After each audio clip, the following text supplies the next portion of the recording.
Today we are going to see a very important topic. It is plant growth substances. Plant growth substances based on the origin and biological activities. Plant growth substances are grouped into three. What are they in the sense? It is growth regulator number one, phytohormones number two, and growth inhibitors. Okay, and growth regulator, it is a hormone-like synthetic organic compound. In a small amount, it modifies the growth and development either by promoting or inhibiting the growth. Example, naphthalene acetic acid. Okay, let us see one by one in this class. Let us see the phytohormones. Phytohormone, in the sense, the hormones which is secreted in the plants are called as phytohormones. So those are chemicals. Okay, so let us see one by one, which is auxin, gibberellins, cytokinins, ethylene, and abscisic acid. Okay, these are the major five hormones. Which hormone? Phytohormones secreted in the plants. Main one is auxin. Next one is gibberellin, cytokinins, ethylene, and abscisic acid. Each hormone has its own function. Okay, and also they differ in function. Let us see the first one, which is auxin. This hormone is present in the seed embryo. You all know what is seed embryo. Okay, when the seed, see just example, for example, I am showing the seed embryo. The first developed plant is called as the embryo. Okay, now they present in the seed embryo. The embryo will be inside the seed. When it is put in the soil, then slowly the sprout comes out. That is because of the auxin. Okay, next one, young leaves. It present in the young leaves as well as the apical buds of the meristem. Okay, just if you see a plant, this is a plant, young plant. Let us take, this is the apical bud. Okay, and let me draw the leaves. A newly developed plant, just take, okay, young plant, and these are the roots. Okay, so where is the meristem? In the sense, the apical bud, this region is called as meristematic tissues. Okay, these tissues are called as meristematic tissues. So here only the hormone will be secreted. Which hormone? Auxin is secreted in the apical bud. Okay, that is in the meristematic tissue. Okay, meristematic tissue. So it is continuously secreted, in the sense the plant grows like this.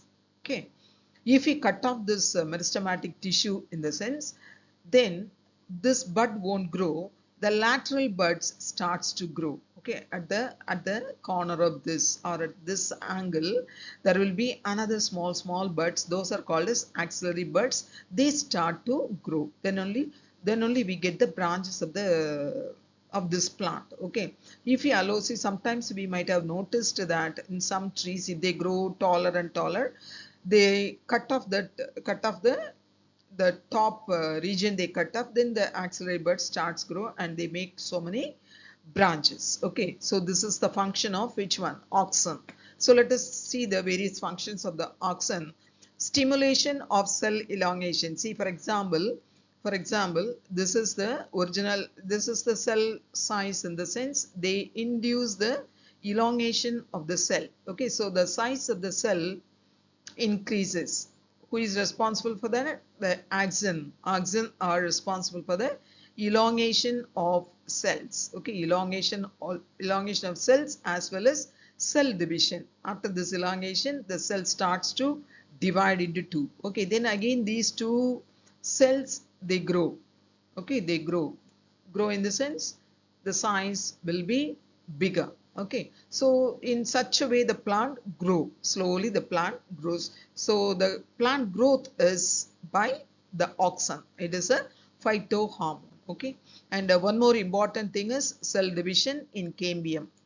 Okay, and differentiation of phloem and xylem. Then root initiation on stem cutting. We all know what is stem cutting. Let us take the rose stem. If we cut and keep it inside the soil, in the sense, the root starts to develop from the stem. So this is by whom? The auxin, the hormone auxin, as well as the lateral root development in tissue culture. We take some leaf, okay, some leaf, or in the lab, if we keep it in the proper solution, nutrient solution. See, let us take this. This is a nutrient solution. Okay, some tissue, we cut it off and keep it here. This is called as tissue culture. Okay, and it is treated by the auxin in the sense from here the lateral roots develop. Okay, lateral roots develop from here. So this is also one of the major function of the auxin, the harm. Okay, next one, delaying leaf senescence. Okay, leaf will be delayed, leaf maturity will be delayed. Then suppression of lateral bud growth when supplied from apical buds. Okay, that already I told you. When this continuously, if the apical bud is there, it suppresses lateral bud, growth of the lateral bud. Then it inhibit or promotion of fruit and leaf abscission through ethylene stimulation. Okay, this is another hormone we will see in the next part. Fruit setting and growth induced through auxin in some plants. Auxin can delay fruit ripening. Fruit ripening will be delayed by auxin. Now, bromeliads, the auxin hormone promotes flowering. Okay, auxin promotes flowering. Stimulation of floral parts, femaleness of dioecious flowers, and production of high concentration of ethylene in flowering plants. Okay, so all these are the functions, main functions of the auxin. Let us see here the plant hormone. Okay, plant hormones. First one is auxin. Auxin, what is the function of the main function of the auxin in the sense? Cell growth, cell elongation, promoting the growth of terminal bud, fruit formation. Okay, fruit formation. So that is done by auxin. Next one, see cytokinin, cell growth, cell division, and cell differentiation. Okay, and gibberellin stimulates the breakdown of stored food in facilitating germination of sprouting of leaves. Okay, this is by the germination of seed is promoted by gibberellin. Okay, cell growth is by auxin. Then cell growth and cell division and cell differentiation in roots. In roots will be cytokinin. Okay, and abscisic acid, dormancy of embryo, dropping of ripened leaves and fruits. Okay. Ethylene, ripening of leaves and fruits, excess amount of ethylene causes dropping of leaves and fruits. Okay, the ripening of fruit is by ethylene. Now, next hormone. First hormone we have seen auxin. Next hormone is cytokinin. Cytokinin are synthesized in the roots, then transported to other parts of the plant body. Okay, so it is where it is secreted. Cytokinin in roots. Auxin, apical bud, and also in meristematic tissues. Okay, now let us see the function of cytokinin. Stimulation of cell division, growth of lateral buds and apical dominance. Where it is synthesized in the root, and it moved towards the various parts of the plant. Okay, and what it is doing? Cell division. Okay, cell division. Let us take this is a cell. The cell starts to divide. This is because of the cytokinin. Okay, and growth of lateral buds, and apical dominance. Okay, if cytokinin is there in the sense, the lateral bud starts grow. So this tree produces many branches. Okay, this plant produces many branches because of the secretion of the cytokinin and apical dominance. Can you see there is no apical bud growth? Okay, so apical dominance will be done by cytokinin. Now, stimulation of shoot initiation and bud formation in tissue culture. Let us take this is a tissue culture, and this is the medium of tissue culture. Okay, this is the medium of tissue culture, and here the tissue in the sense what this cytokinin is doing, stimulation of shoot initiation, okay, as well as the leaf expansion it is doing, the cytokinin. Okay, so this is very important. Cell enlargement that stimulates this leaf expansion. Okay, and See, stimulation of shoot initiation, bud formation in tissue culture, and leaf enlargement stimulates the leaf expansion. Enhancement of stomatal opening in some plant species. You all know in the leaf, at the back side of the leaf, we can find the stomata. Just imagine this is the back side of the leaf. Okay, stomata will be, okay, leaf pore, it is called as commonly. Okay, stomata. So it enhances stomatal opening in some plant species. Okay. Now, etioplast converted into chloroplast through stimulation of chlorophyll synthesis. So it take part in chlorophyll synthesis also. Okay. Next one, ethylene. What is ethylene? Ethylene is present in the tissues of ripening fruits, nodes of stems, senescent leaves and flowers. Okay, senescent leaves in the sense the mature. Okay, mature, ripened leaf or mature leaf we can say, all old leaf.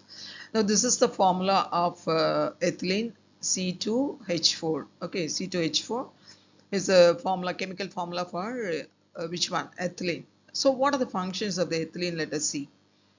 Okay, ethylene leads to release dormancy state, stimulates shoot and root growth along with differentiation, leaf and fruit abscission, flower induction in bromeliad, stimulation of femaleness of deciduous flowers, flower opening is stimulated, flower and leaf sensation stimulation of fruit ripening. Okay, see for example, let us take the mango tree. If the mango tree or the apple tree, if the fruit they ripen, in the sense automatically the fruit from the tree started falling down.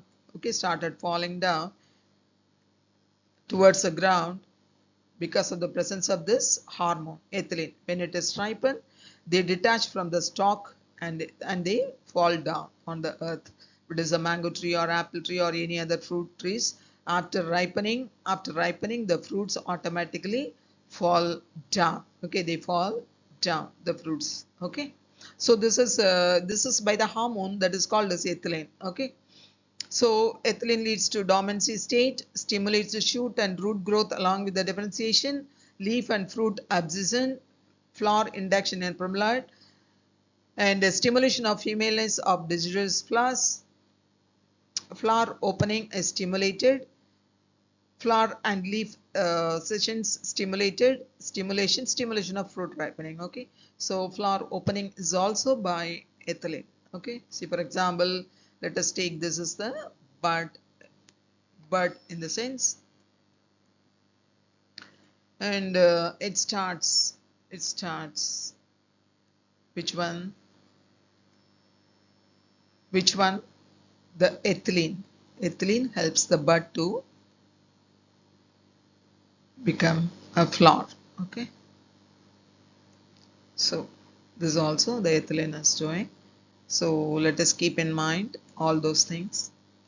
Okay, the ripening of the fruits, abscission of the leaf. What you are seeing as abscission of the leaf, and this is the chemical formula for ethylene, C2H4, and it also promotes the bud from flower induction in bromeliad, and it also flower opening, helps in flower opening. Okay. Gibberellins are present in the meristems of apical bud and roots, young leaves, and embryo. Okay, and what are the functions? Stimulates the stem elongation. See, you can see here in this picture, this plant is treated by the gibberellin. See the growth of the same, both are same plant, but this is not treated, this is treated. Okay, so it helps in stem elongation. Okay, which one? The gibberellin. Leads to development of seedless fruits, delays senescence in leaves as well as in citrus fruits, and seeds dormancy in plants that require light for induction of germination. Okay, so main function of this one is development of seedless fruits as well as stem elongation. Okay, that is the main one you have to keep in mind, stem elongation. This plant is not treated, this plant is treated with the gibberellin. So see the growth. Okay, and next one is abscisic acid. It is found mostly near leaves, stems, and unripe fruits. Okay, What are the functions of this one? In the sense, stimulation of closing of stomata, okay, stimulation of closing of stomata, inhibition of shoot growth, and inducing seeds for synthesizing storage of proteins. Okay, these are the three main functions of which one? The abscisic acid, stimulation of the closing of stomata, inhibition of shoot growth, shoot in the sense this one, okay, growth, and inducing the seeds of for synthesizing storage of protein. Okay, now we can see this is the plant, and this is the apical bud, okay, and apical meristem. So auxins, cytokinins, gibberellins, okay, are secreted here, and the function of those are what? Cell division, cell elongation, okay, all those things are the main functions of all these three. One, and cell elongation is by auxin and gibberellin. Dormancy is by abscisic acid. Okay, then flower initiation is what? Auxin and gibberellin. Okay, gibberellins, and fruit formation also auxin, cytokinin. Ripening is ethylene. Okay, ripening function is ethylene hormone, and leaf growth is by gibberellins. Senescence is by ethylene. Okay, leaf growth is by gibberellin. Leaf senescence is by ethylene, and inhibition of senescence is cytokinin, okay, which reduce the maturity of the leaf or inhibit the maturity of the leaf. Okay, and this is lateral bud. What you are seeing here is the lateral bud. This is apical bud. Okay, lateral bud. Repression is lateral buds won't grow if auxin secreted from here. Okay, so repression is by the auxin released from apical dominance cytokinin. Because of the presence of cytokinin induce the growth of the lateral bud. Okay, and stem elongation is by auxin and gibberellin. Okay, now if you come here, roots, in root which hormone? Cytokinin as well as abscisic acid will be secreted in the roots, and they move towards up. Okay, but they are secreted in the root. Okay, now see here, this is auxin will be secreted and go towards down. Gibberellins will be secreted and goes down and up. Abscisic acid which is produced down, and it is also distributed various parts of the plant body, and ethylene everywhere towards all the parts. Ethylene will be secreted. Okay, so these are some very important points, so keep in mind. Now let us see increased plant growth. Okay, when the gibberellic acid sprayed, gibberellin is sprayed, what's happening? Increase the plant growth. So what are the plant growth will be increased in the sense increased root growth. Okay, here in the leaf, if you are seeing the cell growth will be, okay, cell growth, this is shown by the cell growth, increased protein content, reduced ROS accumulation. These are all not necessary for you, but just you can go through. Okay, signal induction, slowly the transcription of DNA, and what is this? Enhanced antioxidant defense system, and chloroplast increased photosynthetic pigments. All those things will be happened when we spray the gibberellic acid on the leaf of the plant. Okay, if it is not sprayed, in the sense all those things will be reduced. Key points to remember: grey water is reusable wastewater from residential, commercial, and industrial bathroom sink, bathtub, shower drains, and washing of clothes. Okay, grey water is reusable, that is wastewater from our residential area collected, and it is recycled, and we can use it for shower drains and washing of clothes. Now, Dr. Verghese Kurran was a founder of National Dairy Development Board and was called the architect of India's modern dairy industry, the father of White Revolution. So, who is the father of White Revolution? Father of White Revolution is Dr. Verghese Kurian. Okay. Now, NDDP designed and implemented the world's largest dairy development program called Operation Flood. It is called as Operation Flood. The Central Marine Fisheries Research Institute (CMFRI) was established by the Government of India in 1947 at Cochin, Kerala State. The Central Institute of Brackish Water Aquaculture was established in 1987 with its headquarters at Chennai. Beekeeping industry is one of the important activities of Khadi and Village Industries Commission. World Health Day, it is 7th April. World Malaria Day, 25th April. World's AIDS Day, 1st December. World Anti-Tuberculosis Day, 24th March. When we cut onion, we get tears in the eyes with irritation because of the presence of the chemical propionyl S oxide in onion. The ripening of fruit is controlled by ethylene. World Food Day, October 16, is celebrated by the Food and Agriculture Organization of the United Nations, that is FAO. Okay. So thanks for watching this class and share this video to whom preparing for competitive exams and subscribe this channel. Thank you. Thank you so much.